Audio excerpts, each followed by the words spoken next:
Thank you for watching. Looking for something new to watch? All Media TV, the home of independent content. Subscribe now. Get your free 7-day trial. Order in and binge watch one of our series.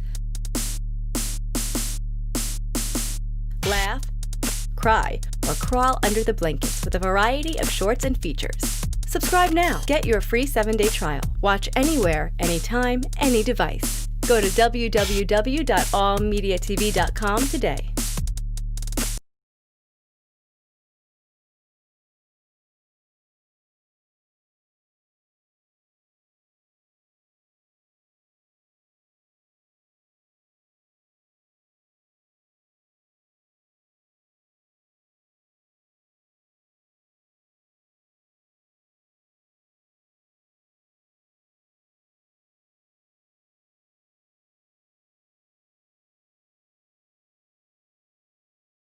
Looking for something new to watch? All Media TV, the home of independent content. Subscribe now. Get your free 7-day trial. Order in and binge watch one of our series. Laugh, cry, or crawl under the blankets with a variety of shorts and features. Subscribe now. Get your free 7-day trial. Watch anywhere, anytime, any device. Go to www.allmediatv.com today.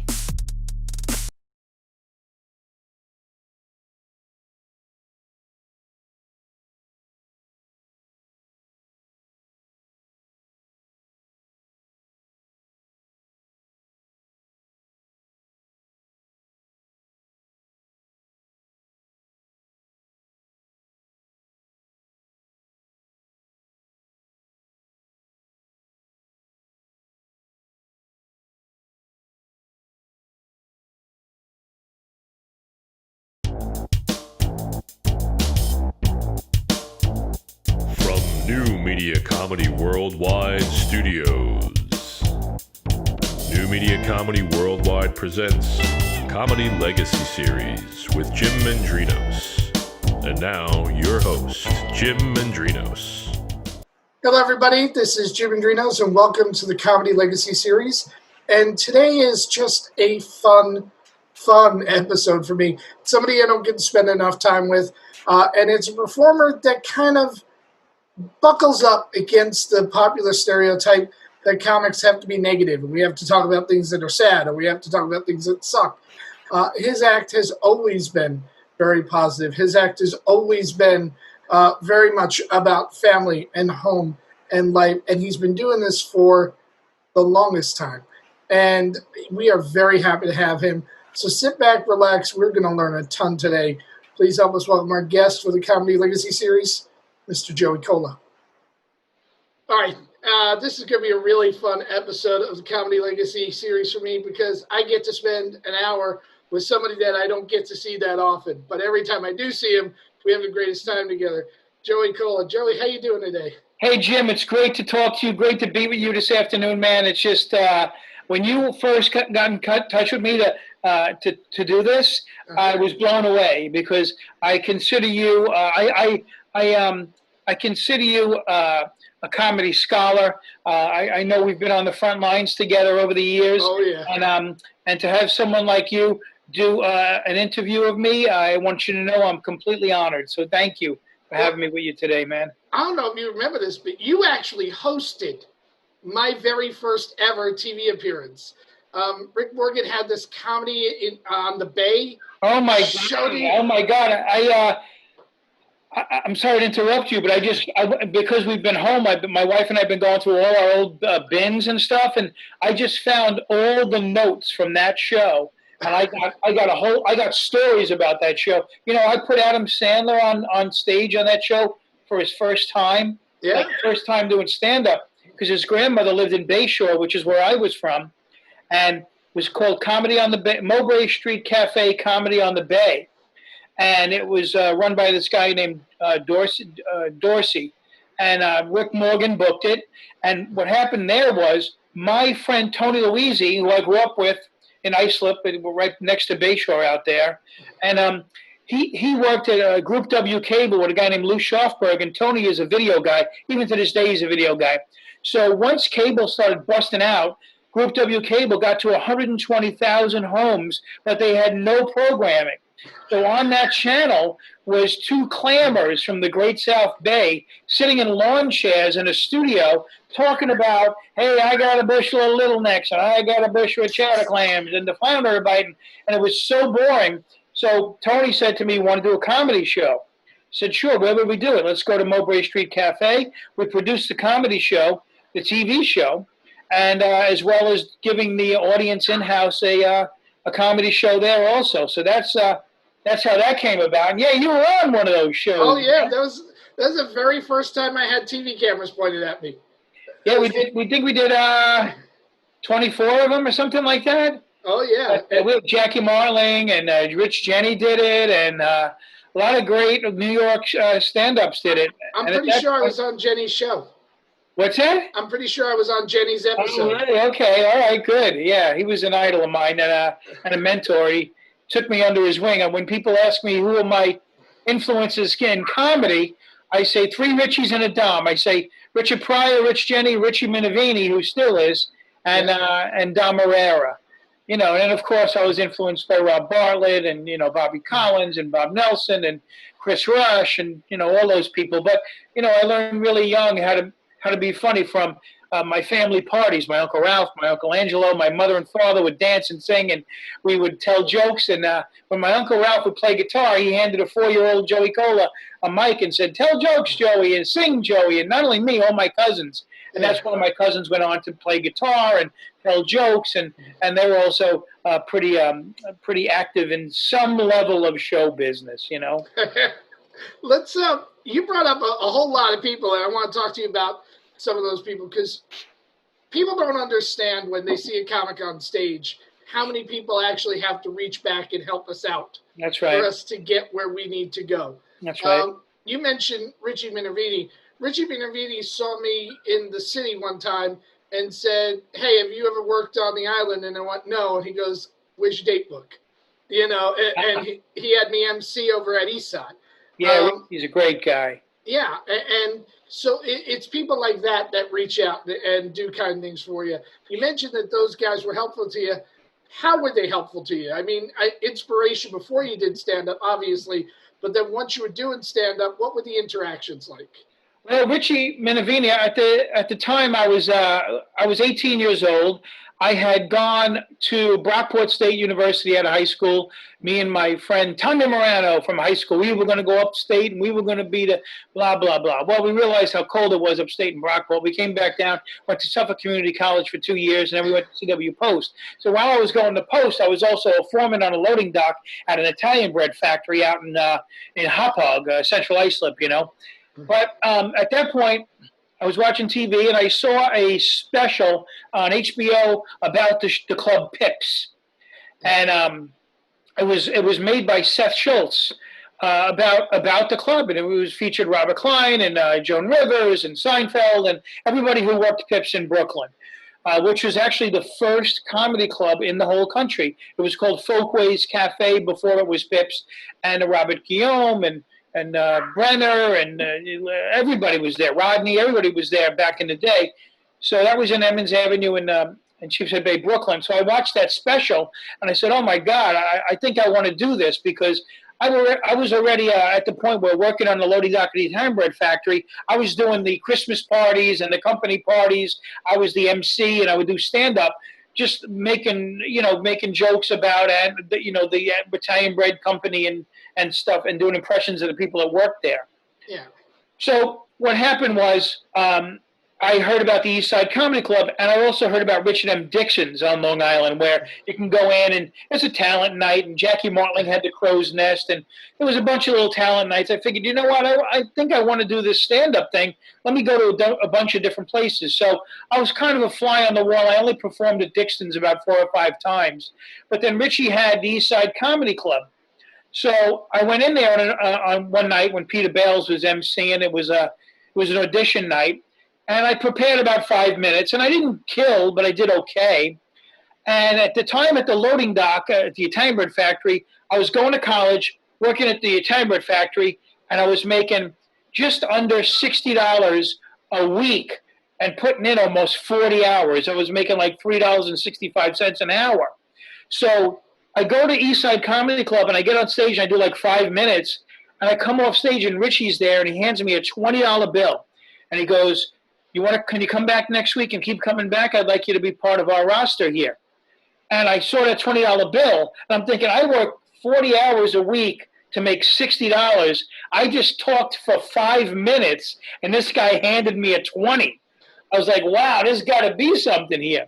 So then I started writing like crazy and getting in the mix with Steve-O and John Bizarre and Melvin George and all the other comics, Hal Spear and Nelson and Rosie O'Donnell. And at that point, Eddie Murphy was coming in and Jackie Mason would stop in. And I got into the Long Island mix at that point. And Richie got me in that rotation. At the same time, I was also very interested in Pips, so I went in there and I met Marty Schultz and Seth Schultz and George Schultz at the time. So I started working at Pips, and then from there I went to the Improv. And Peter Bales told me that if you want to be a successful comic, you can't just stay in Pennsylvania, Connecticut, or Jersey or Long Island. You've got to work those places and work the city at the same time. So I was also working all the city clubs, Catch, the Improv, Dangerfields, and Who's on First, all the little back rooms, as well as working all the back rooms on Long Island and trying to merge into the Jersey rooms, Connecticut, Massachusetts, and Pennsylvania at the same time. So Richie Minervini played a great role in my life, and not only getting into the mix of the club at that point, but in 1986, my mom was killed in a car crash while they were coming back from seeing me at the comedy stop at the Trop in Atlantic City. And my friend Steve-O had gotten an audition for Star Search, and he got the show, and I was in a deep depression. So he picked me up and said, listen, you're coming out with me to coach me on Star Search. And we beat Martin Lawrence and Jackie Martling, and then eventually he lost, and we stayed with John Mulrooney and Richard Jenny at their apartment. And I wound up getting on stage after 2.5 months and not being on stage because my mom died. And that's how I got on stage. I did okay. I didn't do well. I did about 5 minutes. They brought me up to a Quality Inn in the San Bernardino Valley. It was an all-black audience. And I held my own, but I realized I'm not going to kill myself because my mother died. I'm not going to get out of the business. And I held my own. And I came back, and Richie Minervini gave me as much stage time as I wanted. And then I only middled for like 4 months out of my career because I went from a very traumatic emceeing in Atlantic City. Then I middled for a little while, and then I can't explain what happened. I picked myself up by my bootstraps. I got some real good energy. My wife was my girlfriend at the time, and I had a lot of powerful people around me.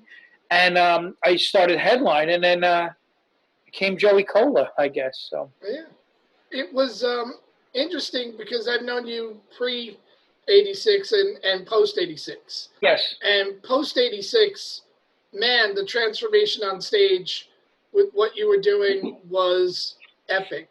Your stuff has always been incredibly positive. A lot of comics go on stage and they talk about this sucks, that sucks.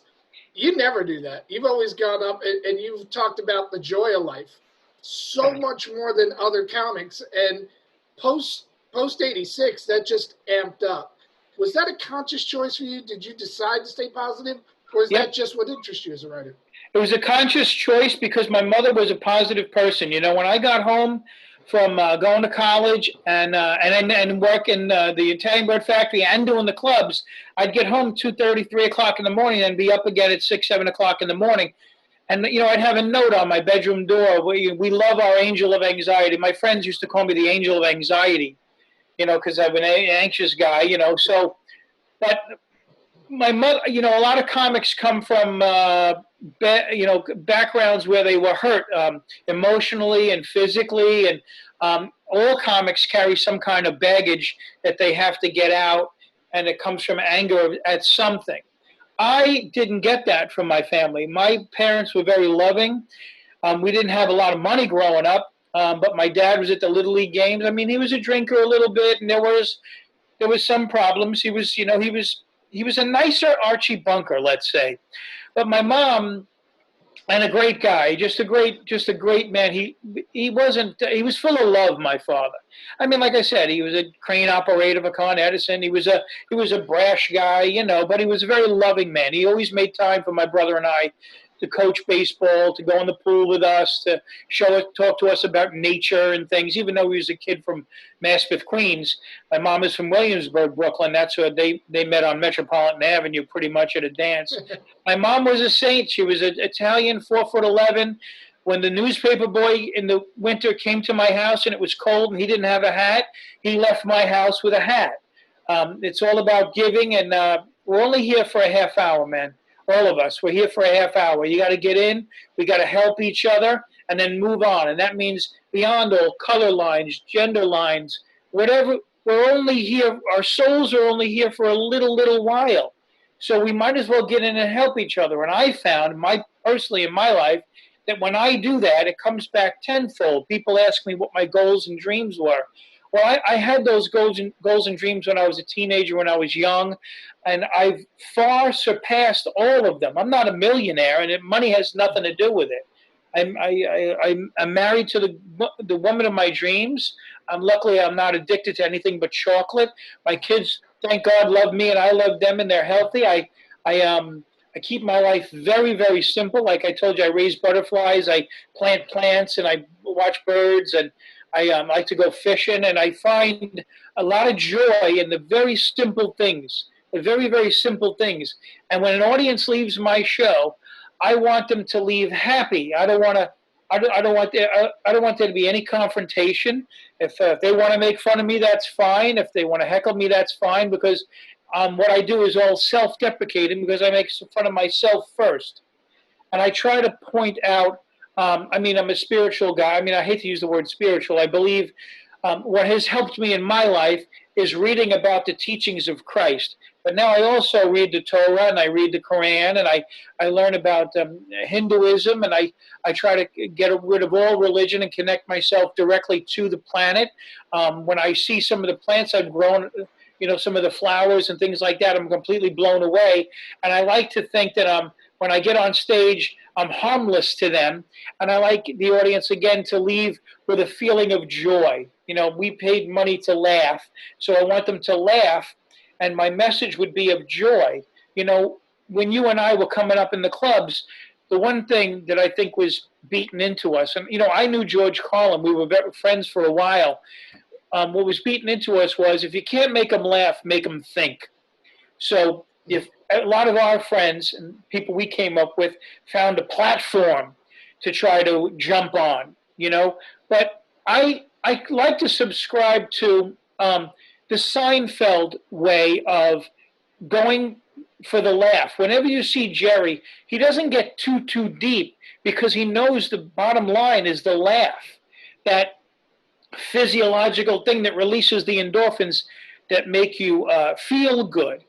And I also am a big fan of like a Lou Costello, Vincent Gardenia, Jack Lemmon, all character people.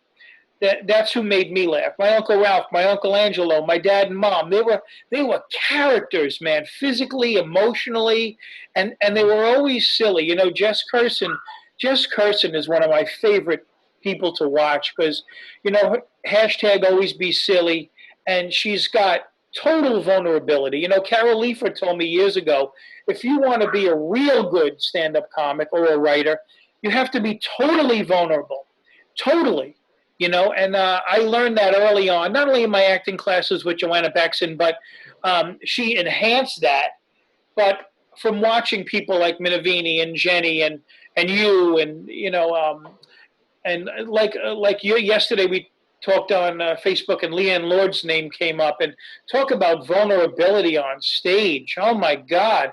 And it doesn't mean that you have to bring a certain type of energy to the stage. It's whatever your energy is, whether you're a Stephen Wright or whether you're a Kinnison. That energy conveying into making an audience happy I think is what the secret is of getting gigs and making a real business out of this, because it's show business, Yep. What I've always admired about you, and this is off the stand-up, this is person. you take the time to really connect with people. You were doing a headline show at Gotham, and you probably don't even remember this. I was doing the downstairs show while they had the one upstairs. And we were talking in the hallway, and a young comic who had no godly reason to approach or talk just came up to you, and instead of saying, hello, my name is, and extending a hand, they walked right up to you and they went, wow, how'd you get those gigs warming up the crowds on the TV shows? And instead of just, being upset that they didn't even bother to introduce themselves, you just talked to them. You just talked to that comic for a good half hour and gave that comic such solid advice. What is it? My theory, and this is a theory I've always held to, if you treat people the way you want to be treated, yes, it's going to come back to you. Not always. Yeah. Sometimes people are shitty, and you can't avoid that. But what is it about you that you've been able to maintain that your entire career? Because nobody, literally no comic I've ever met has ever had a bad thing to say about you. You may be the only comic that's true about. Well, I'm very connected. I'm going to be honest with you. I'm going to tell you the truth now. I don't believe in religion. If you want to call me a Christian because I read the teachings of Christ, whether you want to believe he was the son of God, a prophet, or just a guy who maybe said a lot of things that people wrote about, however you want to take him in, that's everybody's personal preference. I take it in by reading the Psalms and Proverbs almost every day, and that's what helps me out. And I listen to people that speak the truth, and you have to decipher who's speaking the truth and who just wants money and is lying to make you feel good. And also, I watch The Greatest Story Ever Told and King of Kings and over again. And when you watch certain things and listen to certain parables, you realize that it does apply to our lives. Now, there's many people on this planet, that won't be touched by this. And as these words are coming out of my mouth right now, are being turned off by me, only because I mentioned God, and that's okay. That's okay. I'm not looking to convert anybody. If God wants to come down and touch a soul or touch a person, that's up to him. But I'm just telling you what helps me. Christ sat with little kids. He took the time to talk to everybody, and I believe that everybody, you could learn from every soul that's on this planet, and everybody deserves your time when they're in front of you and they want your attention. I'm not a famous guy. I'm just a guy that makes people laugh. Luckily, I've been able to pay my bills with it. Hopefully, I'll be able to do that a little bit longer. And then I'll go to whatever's next, either on this planet or whatever's next, wherever my energy and my soul goes to. But while you're here, whether it's show business or not, whether it's comedy or not, whether it's singing, whether it's landscaping, plumbing, being a carpenter, whatever you are, we have to take the time to give attention to those souls, because that's really all we got, is those connections to those souls. Whether you're a homeless person or you're, someone who's very respected in show business, you got to take the time to go to each person, because you could learn from every single one of them. Every single one person or soul that comes in front of you, you could learn good, you could learn not so good. But the thing is, where my interest is, what jacks me up, when you're at certain parts of your life, you go, oh, I want to watch the Mets, and I hope they're doing well. I want to go to a game. I want to watch that game. I want to watch the Jets. I want to watch this. But as you become more in tune with the world around you, not only the planet, but the people and the souls, you realize that's all we got. My wife's grandmother was in a nursing home.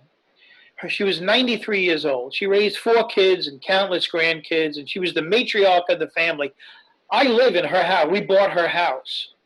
And when she was in the nursing home, close to the end, she wasn't in good shape. And I said, is there anything I can get for you? And she said, bring me a paper plate. So I'm like, what does she want a paper plate for? Does she not like the plates that are at this place? And what does she want? And next day I went and I brought her a paper plate. And she took the paper plate and she just started fanning herself with the paper plate. I said, what are you going to do with the paper plate? She goes, I'm doing it. I'm fanning myself with this paper plate. And it was so simple. This woman who was 93, who'd been through hell and back with 4 kids and lived in the city, then Long Island. I mean, her story is crazy. But when it comes down to it, the bottom line is she just needed a paper plate to fan herself, and then she died. It was the simplest of things, you know, and that's my show. When I feed my birds out my kitchen window, that's my Netflix. You know, one day Jim, this is a great story, man. I was going to Rosie O'Donnell. We were working at 30 Rock. And I got to Penn Station. I'd get on the 1 train to 50th Street and I'd come out, you know. So I'd be standing there and this guy was standing next to me and was all maxed out with a Prada suit and his hair was all greased back and he had the briefcase and he's holding a Starbucks cup with the top on it, you know, and he's sipping it and this guy is maxed out. New York City, you know, he's a Wall Street guy, you know. So out of the left corner of my eye, I see a homeless guy coming up and he's wrapped in a blanket. He's got this big mane of hair, full beard, and he's holding a crumpled up Starbucks cup with no top on it, and it's got some change in it.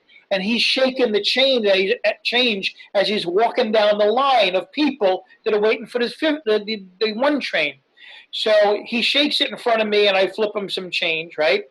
And he gets past me to the Prada guy who's to my right. And he doesn't even ask the guy for money. He doesn't even shake the cup. He looks at the guy and goes, "Hey, dude, if you want them to put money in it, you have to take the top off." That's what he said to the guy.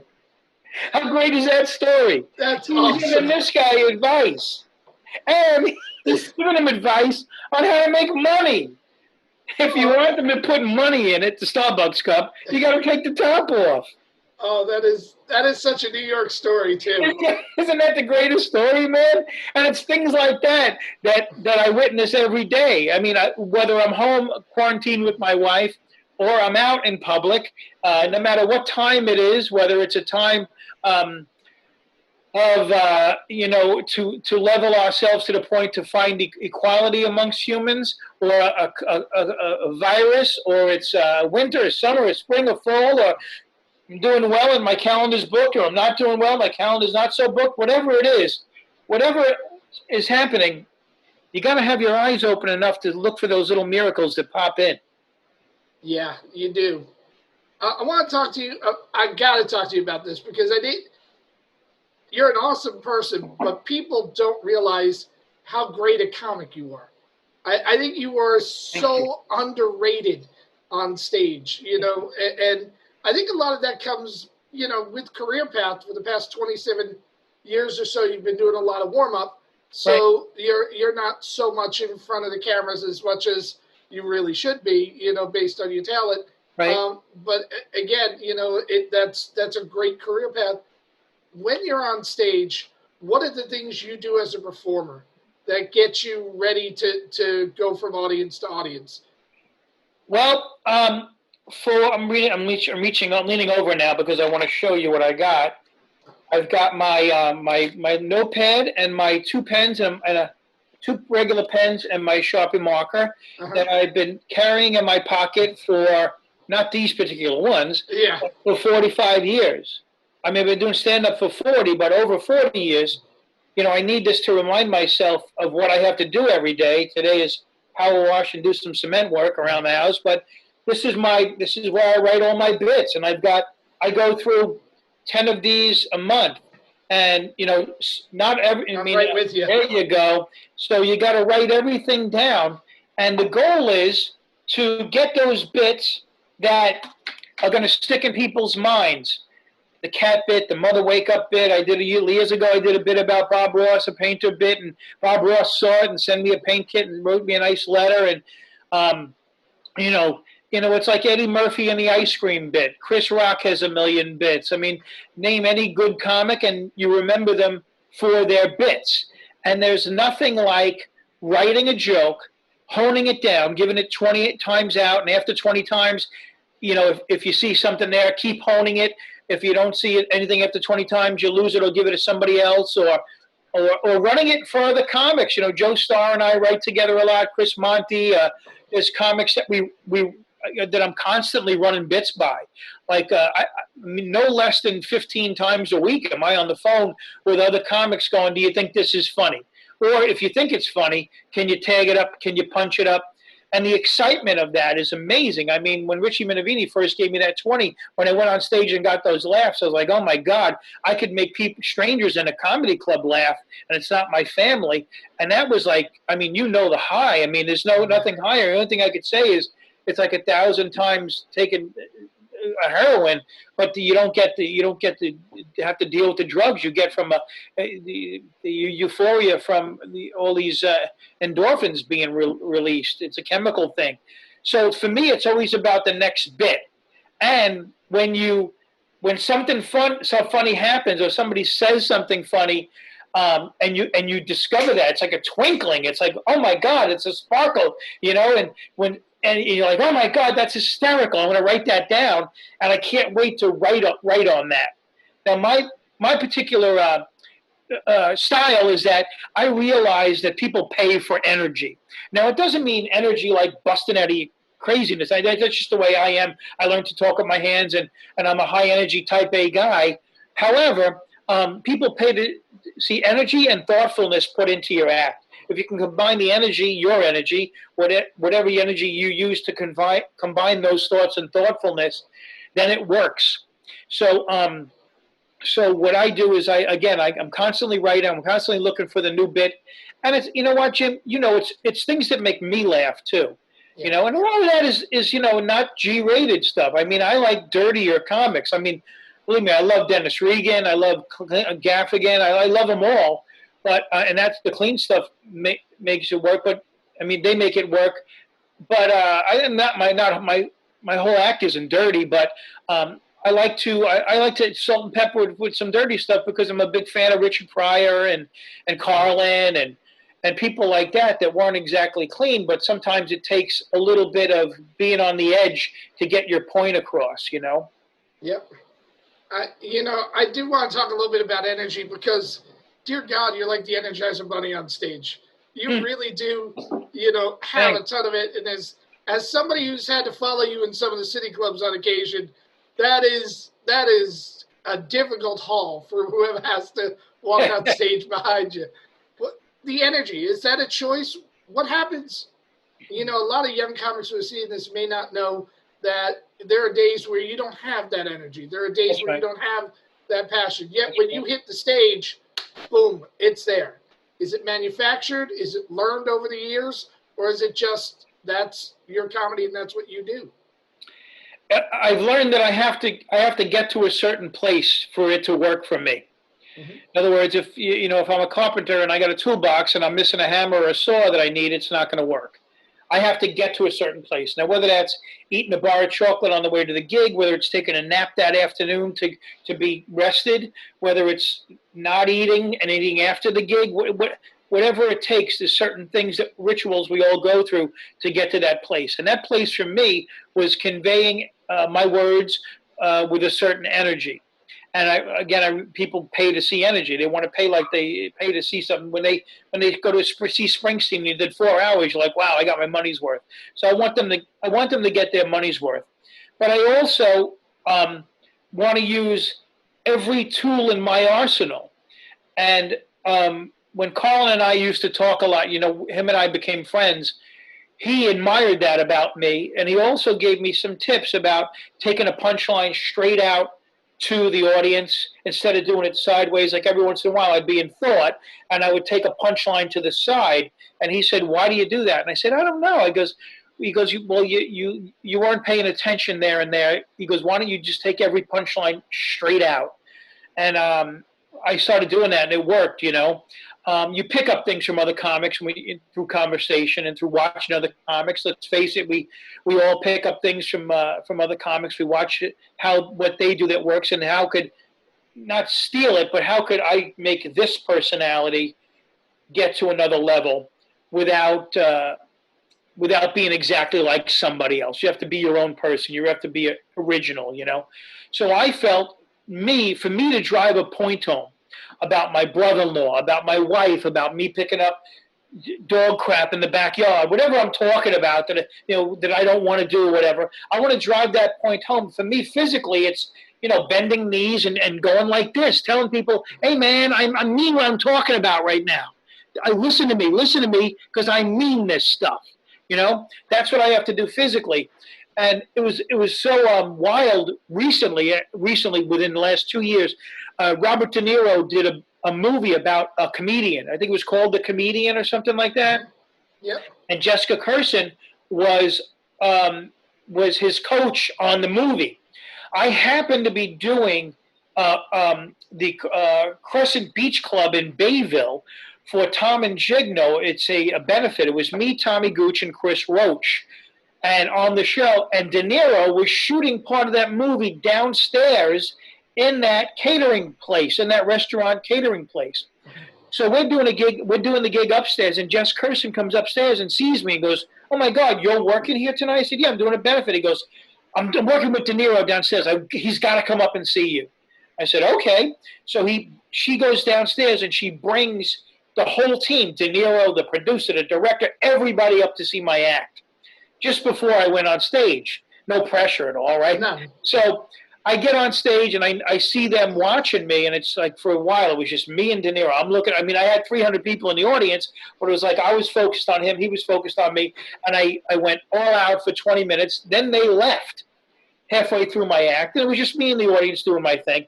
And then that was 40 minutes, and then the back 20, because I had to do an hour, the back 20, De Niro came back into the room by himself and stood in the back of the room.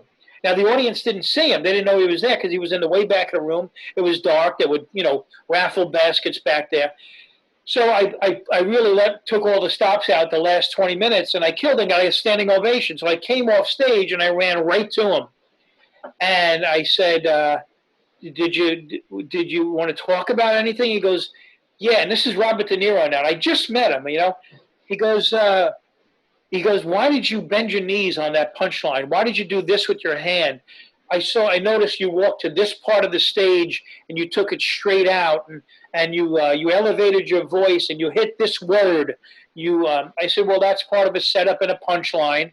That's part of using your physical ability, whether it's your hands, your head moving back and forth, whatever you got physically to convey this laughter, this joke, this punch, this tag. Use those weapons in your arsenal, for lack of a better term, to get that laugh, And he dissected my act, De Niro. As an actor, I guess he dissected what I was doing up there, and it was really wild. So him and we went into another room, this other room that was off that room, and we talked for a good 20, 30 minutes just about the mechanics of telling a joke. It's not just the words and the inflections in a voice, but it's what you look like physically also. Yeah, I don't think that enough comics pay attention to that. There's a new generation of comics that are very into the verbal, what they're saying, how the joke is constructed. And there's nothing wrong with that. As somebody, my reputation is that I'm a wordsmith, I'm a writer, so naturally you would think I'm predisposed to that. I don't think new comics understand that stand-up is a performer's medium. It's not a writer's medium. That's right. And you've put so much attention and so much detail into the performance. Creation-wise, when you're pulling a bit together, how much of that detail comes in the notebook phase when you're writing it down and saying, okay, I should have more energy here, I should raise my voice or use my hands, and how much of it comes when you bring it on stage and try it on? Well, depending on the gig, it depends on what I'm wearing also. If it's a corporate type of gig or the Borgata Atlantic City and I'm wearing a suit, I come out all buttoned up and tight. By the time I'm done, I'm completely disheveled. My tie is undone. My shirt is out, and I sometimes I do a joke about being thin and not thin, and my click belt that I'm wearing, and the click belt breaks, and the pants fall down. It's very. There's a lot of it's a gags sometimes, But other times when a club is smaller and I got a tighter audience, especially like if I'm working the city, there's no room to bring all of that in. And so you have to do it verbally, and then the material has to be there. I don't know if you saw Seinfeld's last special from the Beacon. It was very, very good. Actually, in the beginning, he jumps out of a helicopter into New York Harbor and kind of swims. Like it's pretty wild. But Jerry wasn't exactly classic Jerry this time. He was very physical and there was a sense of anger, and there was more of an energy to it, which reminded me a lot of Richard Jeni. Richard Jeni, to drive a point home, would lay on the stage. He'd become a character in that he'd lay on the stage, or he'd do physical things that become the character or the situation he's talking about. I write most of that on stage. So I'll get the idea, I'll have the idea on my pad, and then I'll bring the idea to the stage, and then it's just a matter of getting on stage and working it out. Now, I live in Belmore on Long Island, and I got Governor's Levittown to my left and the Brokerage to my right, my two home clubs, and I know the owners very well, where I can get on stage on a Wednesday to Sunday anytime I want, sometimes twice a night or whatever, and go up and work it out. I mean, this quarantine thing is the longest I've ever not been on stage. Before that, it was only 2 weeks, and that was my honeymoon. I even got on stage on my honeymoon.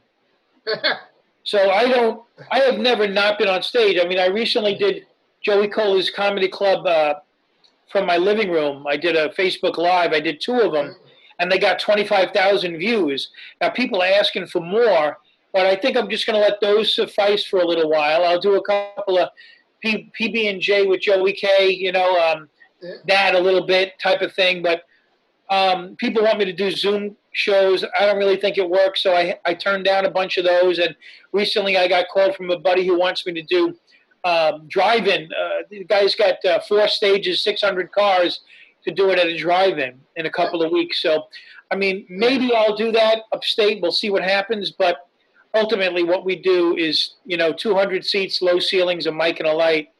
And that's where I've made my living, not theaters, back rooms, the same places you and I have worked for years for Dennis Ross and Gonzo. And, that's a life. And someday maybe we'll write a book about it. We definitely should. I want to talk to you, though, because you're kind of underselling yourself. You've also done a bunch of theaters. You've also done warm-up. You work a lot of different venues that have a lot of different rules for performing. Right. The intimacy that I can't speak for you, the intimacy that I love in a comedy club, that audience being right there, you being able to talk to the guy, that disappears when you're in a theater and you can only see the front row. That's right. Yeah, the Big Data you have to treat a certain way. You would different than your club. When I do Rachel Ray, I've been with Rachel. I started out with Jon Stewart, his original show, as far as warm-up is concerned, on WOR, where Wendy Williams shoots now, above us at Rachel Ray. I was a year with John, and then I went to Rosie for 6 years, Martha Stewart for 7 years, and now I'm going into my 9th season with Rachel Ray. And in between, I did America's Got Talent at Radio City. It was 6,000 people, but Rachel's only 140 people. So there was a good intimacy in that room. But when you do warm-up, it's not your show. You're a butler, you're a rodeo clown, you're a small piece, you're a cog in a big wheel. So you represent the show. You welcome them. You welcome them to her living room. But when I do stand-up, it's my house, and I get to do and say what I want. So that's the difference between warm-up and stand-up. And then it's different. Daytime a show is different than, filling in for Eddie Brill, doing Letterman every once in a while. Or then I do Kevin James's sitcoms. He had I was on King of Queens, but he did Kevin Can Wait. I was warming up that show. And now The Crew, which is coming out on Netflix in September. We did 7 episodes of that. That's 4 or 5 hours, and I have a DJ with me. So, every gig is a different energy. And you could only do certain bits. When you do warm-up, you got to be squeaky clean. So I gotta take my act, which, I have my hour and 15, hour and 20 of material that I like to go to, and make your act has got to be modular. I got to be able to take this and put it here, and this and put it here, and be able to close with this and open with this, and things have changed. Now you got to open with this and close with this, and you got to be able to do that at a moment's notice. So And given the situation of the world, you can't ignore certain things that are happening. Also, I like to try to keep things positive all the time. Talk about certain things. I like to always uplift people, uplift the audience. When I'm doing warm up, I sing with people. But but then there's also times when I'm doing warm up when I just do straight stand up, and I do kind of make a point of that. And if there's going to be any kind of point, if I was to die tomorrow, I'd just like to say he made him laugh. He made a positive point. And you can only do that by teaching people.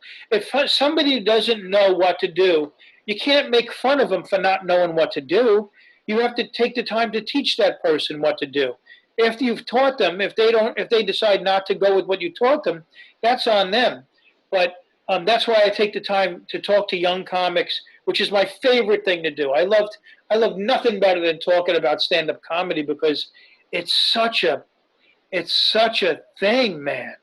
It's just such a joyful thing. I mean, the feeling you get from when you make somebody laugh and then seeing them laugh, and then how great is it, Jim, when you do a show and people come up to you and thank you for making them laugh.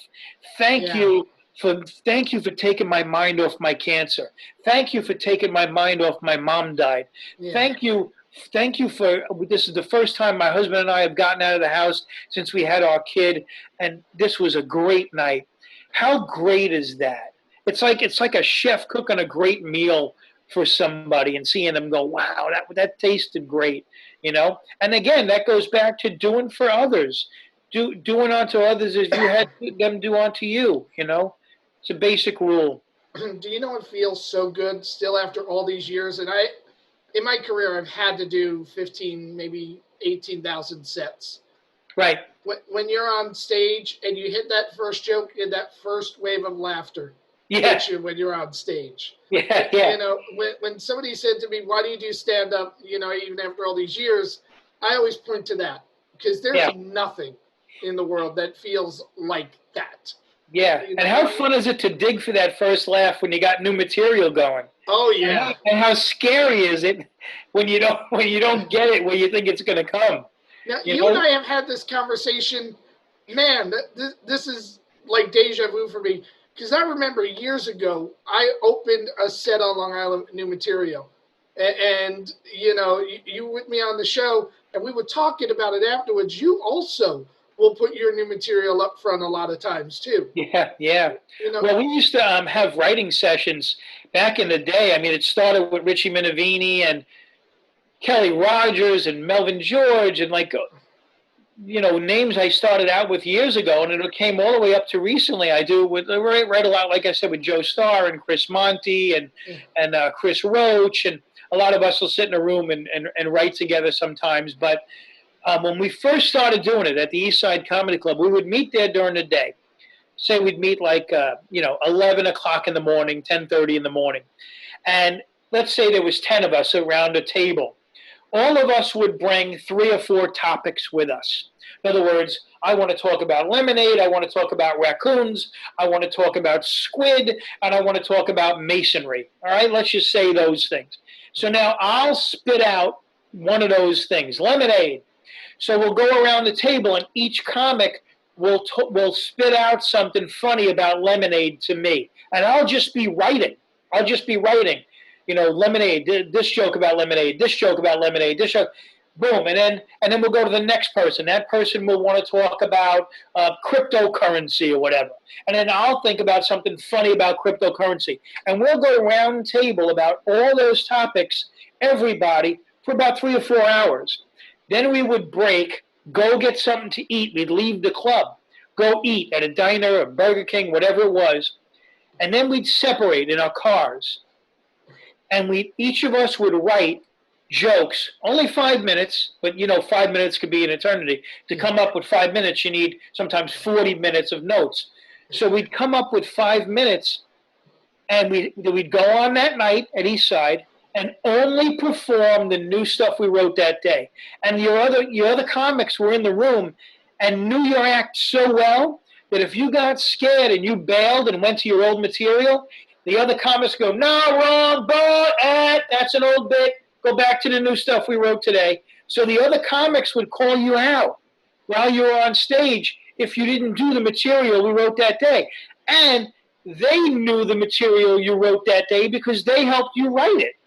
So it was a great training ground back then in the 80s and 90s, that if you were able to do that. And I not only did that in New York, but when I got to spend time in LA, if I had to go to LA for, pilot season or whatever it was, and I got to hang with LA comics, or I got to go to Vegas, whenever I did, comedy, the Riv, or whatever I was doing in Vegas with the Bally's, when Catch was there, New York, especially New York comics, would call each other and we'd all meet because Carol Montgomery was out there, and there's Adam Ferrara, there's Greg Vecchiarello, there's whoever. We'd all go to P.F. Chang's or whatever, and we'd go sit and eat, and eventually that would hopefully turn into a writing session also, with John Bizarre out there and Nancy Ryan's out there, and it became I love these people. I love you. I love all my comedy friends that I came up through the ranks with,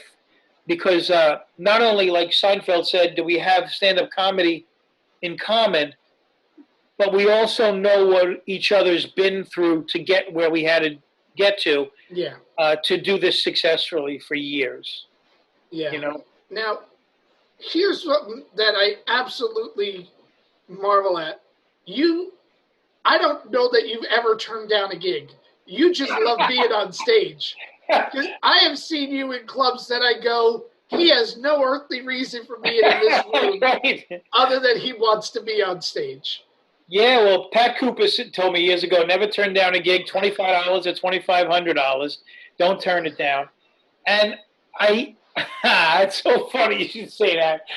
I really want to tell these people my story, even if it's the same story that I've been telling for so many years. Like, a lot of comics will say, Joey, you got to write new bits, and I do. I know I got to write new bits. Yeah. I'm constantly trying to write new bits, but I also keep the old stuff in because I have people that they yell out Freebird, like, you know what I mean? Like, they want to see the older stuff. So there's times when I'll leave a club and I'll go, you didn't do the go ahead with the makeup in traffic, and you didn't do your mother wake up, and you didn't do your grandfather laugh bit, and you didn't do the cat bit. And I'm saying, well, I did some other stuff. Yeah, but I brought my friend here to see that.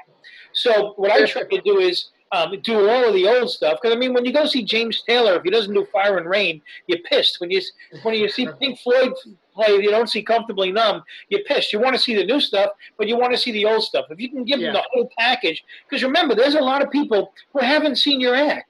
Especially when you're warming up a TV show. I do 3 shows a day with Rachel. We do an 11 o'clock, a 1:30, and a 4 o'clock, 3 shows a day. And I change it up a little bit here and there when I'm improvising with the audience. But the material is such that you kind of got to keep it the same. Because when you're banging out 3 shows a day, if you try to change that up, you'll lose place of what did I do? What show is this? Is it the second show or the third show? Yeah. Is it 10 o'clock in the morning or is it 6 o'clock at night? Who's that lady there? Did I talk to her? Is she from Michigan? Is she from Texas? So you kind of got to keep it structured to a certain degree. But I forgot the question now. Well, the question is, your passion for performing has never waned. I don't turn down a gig. I mean, I try to only now. I don't work the city as much as I used to. I mean, back in the day, I did 9 sets in a row at Dangerfields. We got there at 7:30 at night. We did prom shows, and we left there at 7:30 in the morning. Me, Mike Egan, Ben Creed, Dana Gould, Jackie Mason came in.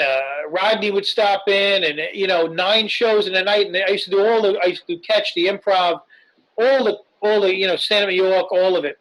And now that I'm 40 years in, my kids are grown and left the house already, and it's me and my wife. I mean, I really love my wife still. I just want to spend more time with her and be home. I like spending time with my wife. We eat, we travel as much as we can, and it's just a simple, beautiful life. So I don't work as hard. However, I learned that in show business, as you know, when you're in demand, you gotta take those gigs. I mean, there are there are people that wish they could do that. So if you're blessed enough to have somebody call you and say, hey, I'd like to have you come entertain my audience on any level, I try to take it, not only because I enjoy it, because I don't know when it's going to be my last time. I mean, I had something happen to me recently, 3 years ago. Two things happened to me physically that's really scared me a lot. Three things happened to me. Actually, I had to have a stent put in my heart, which was a little scary. Then I got Bell's palsy, which took my right side out for a few months. And then I got transient global amnesia. I had an episode where Richie Byrne and I went to do a Gonzo gig, and it was Mike Marino was there emceeing. He was in town. He's a headliner. He was in town. He was hanging out with me and with us at the gig, and it was Danny C. and Bobby Gonzo, and there was a couple of Jersey comics hanging around. There was food. It was a YMCA. It was a 500-seater screens, big lighting bar, big stage. And I had come off my beta blocker, which I took for my heart, small dosage, but I was 8 days off it, weaning myself off it too quick. And I didn't realize that a beta blocker is also an anxiety drug. So I thought because I'm only on 12.5 milligrams that I could wean myself off this thing without asking a doctor, which was stupid. So Richie and I drove. Richie Byrne lives by me. We drove to the gig in Wyckoff, New Jersey. And it was mostly EMT and firemen and cops in the audience. So Mike Marino goes up, does a few minutes. Then he brings up Richie Byrne to do a half hour. Then he does 10 more minutes. He's going to bring me up to headline. Well, he gives me this great introduction. I get on stage, hands me Joey Kola. I get on stage, forgot my act totally. And at that point, I've been doing it. I'm 40 years in. It was 2 years ago, 38 years, where I've been on stage. I've done thousands and thousands of shows, and I totally forgot my act. So I kept on going, hey, how you doing? Good to be here. How you doing? And 7 minutes in of going, how you doing? At that point, Danny C. ran a bottle of water on the stage, and Gonzo and Richie Byrne, they're yelling my act to me. They're doing, do the cat bit, do the mother bit, do this bit. They're yelling my act. And I go, sorry, guys, I got nothing. They thought I was having a stroke. So Mike Marino gets on stage. This was in February 2 years ago. He gets on stage. He comes on stage. He goes, let's hear it for him. He had the flu. He didn't think he could do it, but he tried at least. Give him a round of applause. They got me a gratuitous round of applause, and I left the stage. Now, I knew where I was. I knew everybody around me, but I forgot my act. And it's called the Transient Global Amnesia episode, and it's a comedian's worst enemy. It was the worst to the point where they're going, yeah, we're fine, do your act. Right? Like they started to heckle me, and that's when Mike Marino came back and took me off stage. Now, we got in the car. Richie got paid. I mean, Gonzo was going to pay me. I said, no, I don't want the money. We got in the car. Within 20 minutes of driving, I did my act for him. And driving back to Long Island, I did my act twice. But at that moment in time, something snapped. Now, it's the Transient Global Amnesia episode. It happens once. It happens to people over 50.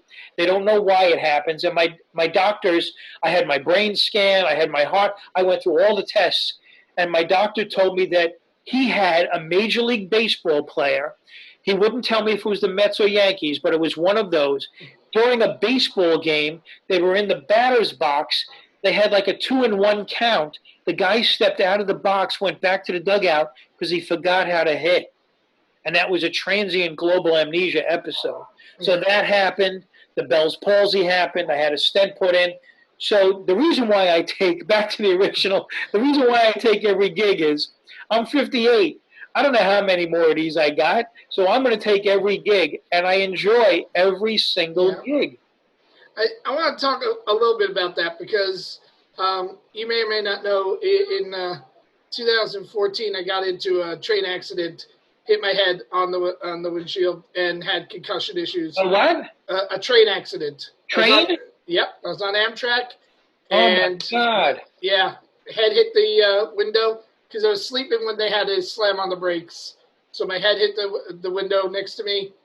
Major concussion issues. Oh, my God. That I fought for a number of years. I'm so sorry to hear that, man. Well, I mean, we're getting old. Stuff happens to us, man. Yeah, you're right. You're right. Yeah, but that feeling of being on stage and not knowing what you're going to say, what your act is. I've been there. I've been in that Oh, exact. yeah, then you know. Yeah, and that feeling of, I don't know how it was for you, and I've never had another human being I could talk to about this. For me, it wasn't so much the fear of not remembering, because I always had confidence that that memory would come back. It was the frustration of Right. not remembering at Yeah. that moment. You know, Yeah. that's what was killer for me Yeah. when it happened to me on stage. Yeah, and leaving, I was headlining that. Luckily, it wasn't a Joey Kola show. Gonzo booked it as just a comedy night, so Yeah. they didn't really know who they were getting. It was me, Richie Byrne, and Mike Marino. So my name wasn't really attached too much to the show. Yeah. But you're right. The frustration of having to leave a stage without having said what I wanted to say, not being able to tell my story, and not getting the money that night. I mean, it was a $500 gig, cash. Yeah. You know what I mean? It was, I left. I was like, it's almost like, oh my God, I drove all the way here and look what happened to me. But there was nothing I can do. I was helpless. So I want to just talk on a couple of quick things before I let you go, because you've been really generous with your time. We're an hour, and I could talk to you for like another 5. I got plenty of time. If you want to do a part 2, I'll give you whatever time you want. I'll do this as many times as you want. Well, beautiful. But I want to talk to you about, you love talking to new young comics, and I know you watch them, too, when they're on shows with you. What are some of the mistakes you're seeing the young ones make? Well, exactly what you just said. The first mistake is when I'm at Governor's in Levittown. Governor's is beautiful. It's an AAA club. The green room is phenomenal. Jimmy over there has put a lot of money into it. There's a back room and everything. However, I only go into that green room that's backstage for a little while before the show, just to say hello to everybody. I remember that room when the bar was in the back of the room, and we used to, every comic watched each other. Stand-up New York, if you can remember stand-up New York, you walk in, you sit at that table to the right. Yep. We used to all watch each other, not only to see, for the curiosity of to see what everybody else is doing, but maybe I could throw them a line, they could throw me a line, and they're going to make me laugh. I mean, I have these laugh lines because I watch so many comedians, great comedians, from Daryl Hammond to Billy Gardell to Kevin James to Ray Romano, and I could rattle off a million names, and that's why I got these laugh lines, because I saw thousands of comedians do this. And one of the biggest mistakes is not watching what other people are doing. For 2 reasons: you don't want to be like them, you want to be your own person, and you have to know what they're doing so you're not like them exactly. And if you know what they're doing, you know what not to do and what to do. And you can also learn from watching other comedians how to tell a joke. Like, if you see a comedian take a chance, stick their toe in some water that nobody's been in, and you still like, wow, and everybody in the room is either laughing or not laughing, oh my God, can I stick my toe in that water the way they did it, with my personality, with this, and make it work? Or is that just a place not to go to? So what I tell young comedians is, the standard stuff, which everybody tells them: you got to get on stage as much as you possibly can. You got to write as much as you possibly can. But you also got to self-examine. What's funny about me? I don't have to have perfect hair. There's only a few really good-looking comedians that could pull it off and still be good-looking. But yet, to a certain degree, they're silly. Eddie Murphy is a very good-looking man who keeps himself in good shape, and women just love him. Sebastian Maniscalco is the same way. However, most comics that, to me, that are funnier are the ones who are a little bit off. A little bit. I mean, I got the Bell's palsy to actually work for me. I actually did. When I got the Bell's palsy, I had to talk like this with Bell's palsy. The hard thing to say when you got Bell's palsy, and my eye kept closing and stuff. And so it was, what? My dog just came in, and I have no idea how he got in. I think, oh, you're home, pal? I'm sorry, my wife just walked in. I thought my house was being robbed. So anyway, I tell them they got to use all their facilities it's not about looking cool and being cool. It's about using all your facilities and being a little bit silly and vulnerable. If you don't care about what you look like on stage, like my icebreaker is, whether it's doing warm up or stand up, is, oh my God, look how fat I got. Not look how fat I am, look how fat I got. Like, in other words, I did things to make this happen. Now, once I say that one sentence, it's vulnerable, it breaks down all walls, because nobody is happy with the way they look. Most people are overweight. Most people have a food addiction, and it puts us all on the same plane right there. A lot of young comedians want to make fun of other things besides themselves.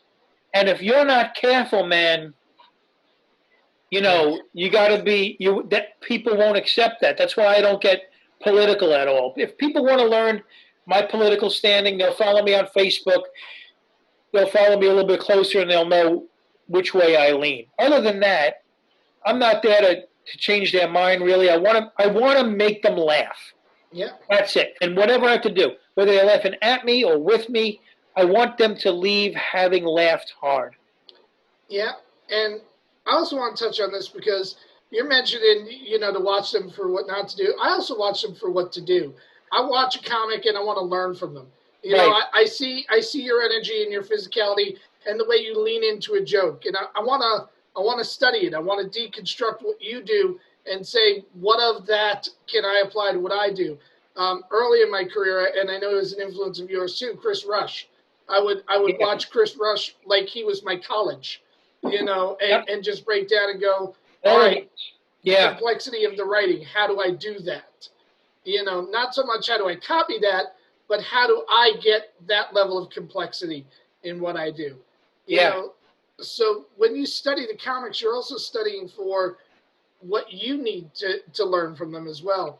Who are the comics you studied when you first started that you want, these are the guys I can learn from? Oh, again, famous ones, Richard Pryor, Carlin, Rodney Dangerfield, the antics of Lou Costello, Bugs Bunny. To me, Bugs Bunny is a big influence on me. Mm-hmm. Cartoons like that. Again, my Uncle Ralph, my Uncle Angelo, my mother and father. But Richie Minervini is he's been a mentor to, and he still is today, to thousands of comedians. Any situation he could do any club, any theater, any cruise ship, any Vegas, any casino. Yet he could do a back room at little pizzerias. He could do a back room in the city. He is a total chameleon. And to learn what he does to change those colors so quick to make every audience laugh is amazing. And like you just said, you don't learn unless you watch. That's how any apprentice learns. They got to watch the professionals doing it. And when you watch somebody like Chris Rush, I mean, that's a brain. He's on so many other levels. I mean, Joe Starr, he studied Chris Rush. Joe Starr is a great writer and a great comic, but he was friends with Jerry Lewis, Max Alexander, and Chris Rush are his Mount Rushmore of comics. He likes to say that I'm on there too, but I don't put myself in that category. Mentally, I was never able to go to a place like Chris Rush was to take the analytical position of the condition of the human brain and where it can go in and out of this universe. Like he was the quintessential metaphysical brain when you listen to Chris Rush. The beauty of him and you and I watching a guy like Chris Rush is, what can I pull from that? What can I learn from watching Chris Rush that I can help my character with? And there's very few, because no one can copy him. Like, no one can be me. Like, people say, oh, this guy did that, did your act, did your bit. I mean, if you're a good enough comic, someone should be able to do your act word for word in front of you, and you should be able to follow it with your personality. Because it's not, I mean, they could take your words, but they can't take your personality, and it's part of that too. You know, I mean, when you write for another comic, there are certain people that write so well that you could tell when another comic is doing Jim Mendrinos' words. You know, like you could look at certain comics and go, they didn't write that. That's Jim Mendrinos wrote that.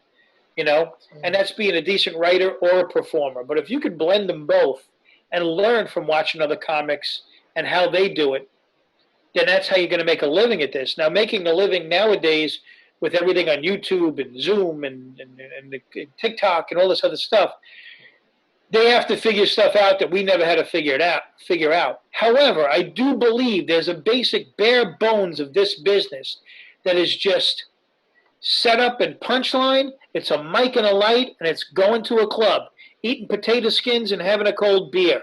That's what works, and that's what'll always work. Yeah, that is exactly what we have done our entire career.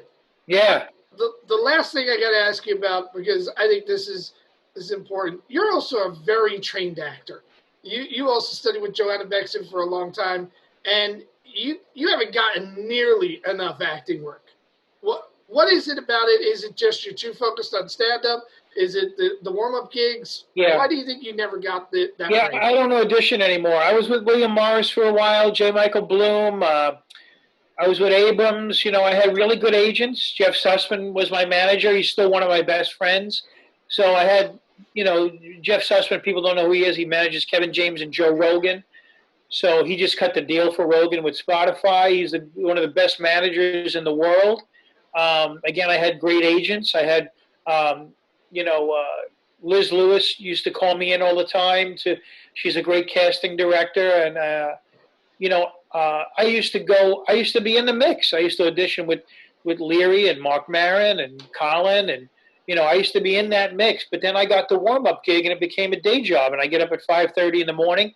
I'm in the city by 7:30 in the morning. And sometimes I'm not home till 8 o'clock, 9 o'clock at night because I'm doing 3 shows. Now, I get to do stand-up during the day. So 3 shows a day, Tuesday, Wednesday, Thursday, sometimes Mondays.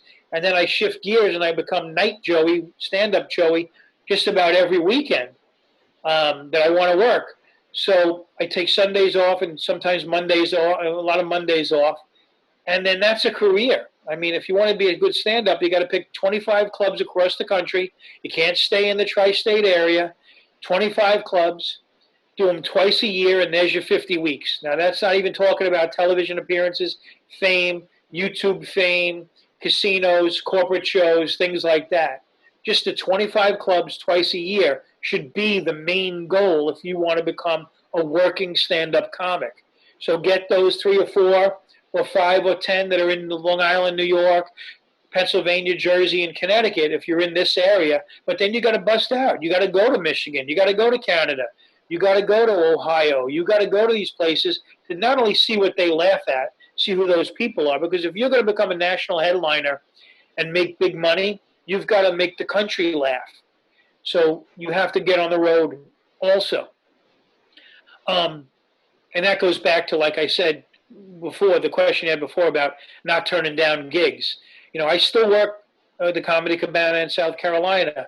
I still try to get back to Milwaukee whenever I can. I still take corporate gigs in Chicago or whatever.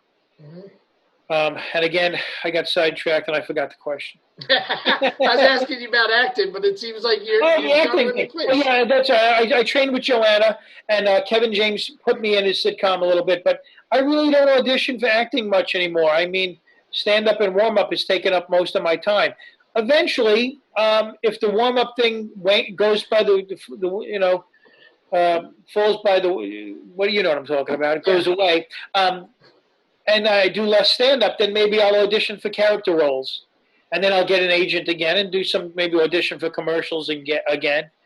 But as of right now, what I got going is fine, and I'm more than happy right where I am. All right. So we've been at this a little bit over an hour, and I want to be respectful of your time, but we've recorded this in the pandemic.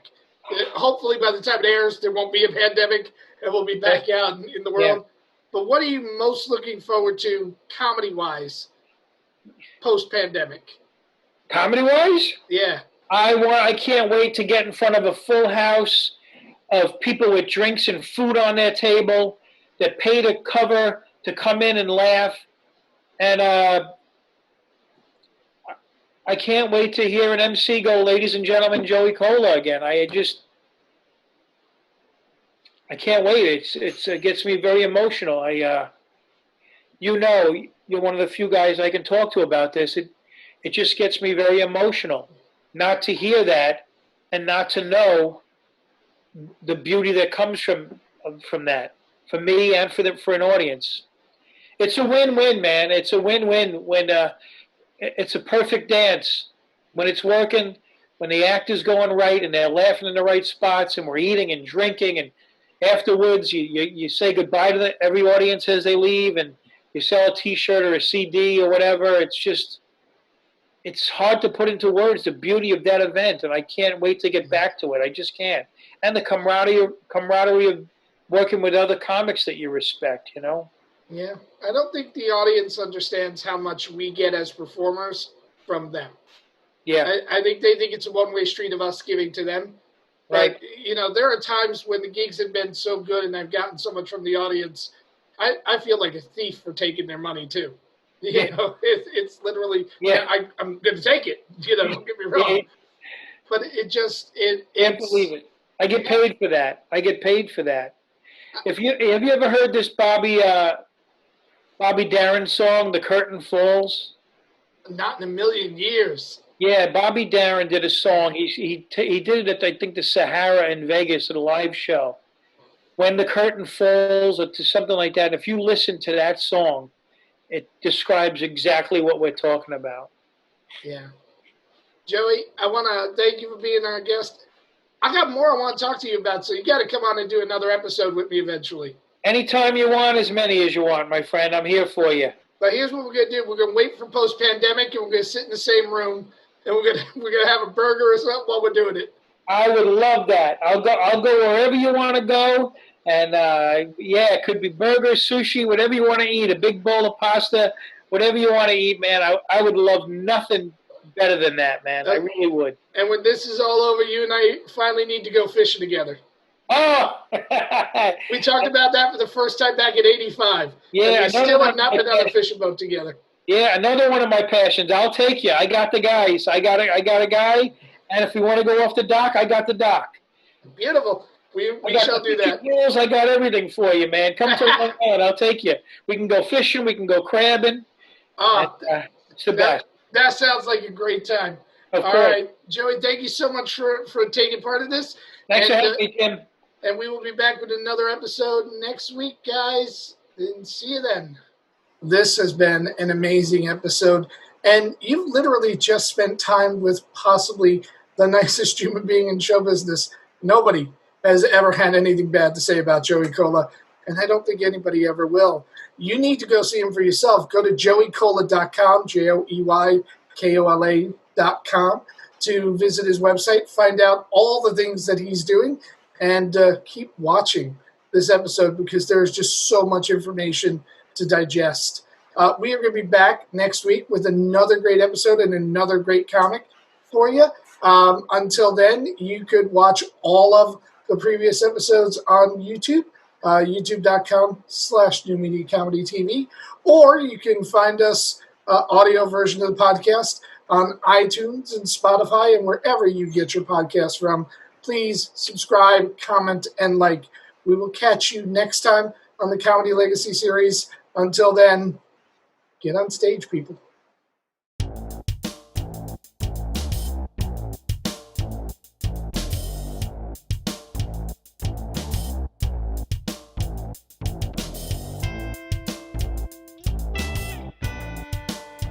This has been a New Media Comedy Worldwide production.